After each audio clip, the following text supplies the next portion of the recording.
Hello everyone, welcome to my channel. আজকে অনেক দিন পর আবার নিয়ে এসেছি নতুন একটা রেসিপি। হ্যাঁ, অনেক দিন হয়ে গেল কোনো রেসিপি শেয়ার করা হচ্ছে না, তাই না? চলুন দেখে নিই আজকে কি বানাচ্ছি। কাতল মাছ আর আলুগুলো ভালোভাবে ভেজে রেখেছি। এখানে কিছুটা পরিমাণ এলাচ আর দারচিনি নেওয়া আছে। নিয়ে নিয়েছি পেঁয়াজ, আদা ঘষা, কুচনো পেঁয়াজ আর টমেটো। তেল গরম হয়ে গেলে ফোড়নে দেব সেই এলাচ আর দারচিনি অল্প গুঁড়ো করে রাখা অবস্থায়, সাথে শুকনো লঙ্কা।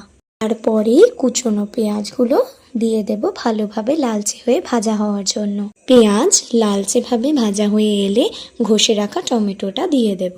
বাঙালির সাথে মাছের সম্পর্কটা ঠিক যেমন তুম ইশক হ্যায় তো मैं बाहों में हूँ तो फनाहों में हूँ, काजल हूँ तो मैं निगाहों में हूँ, तू है तो मैं हूँ।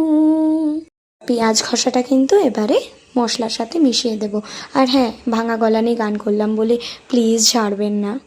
কিছুক্ষণ ভালোভাবে মিশিয়ে নেওয়ার পরে ঘষে রাখা আদা আর পরিমাণ মতন হলুদ লবণ দিয়ে নেব। পরে আমি একটু শুকনো লঙ্কা গুঁড়ো দিয়ে নিয়েছি।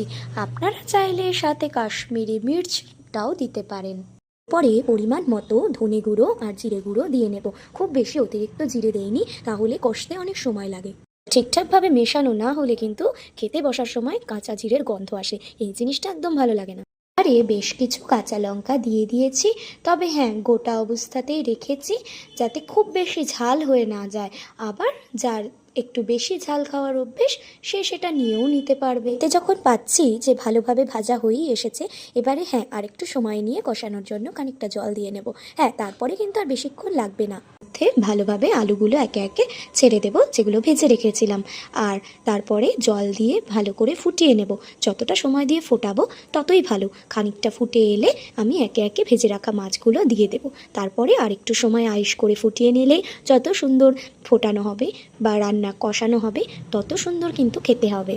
মাছের ঝোলটা ভালোভাবে ফুটে এলে বা খানিকটা টেনে এলেই কিন্তু রান্না এখানেই কমপ্লিট। হ্যাঁ, আর এবার রেসিপিটার নাম আমি বলে দিচ্ছি, সেটা হলো, এতক্ষণে হয়তো বুঝেই গেছেন, কাতল মাছের কালিয়া। এই চ্যানেলটিকে ভালো লাগলে like, comment, share and subscribe করে পাশে থাকুন।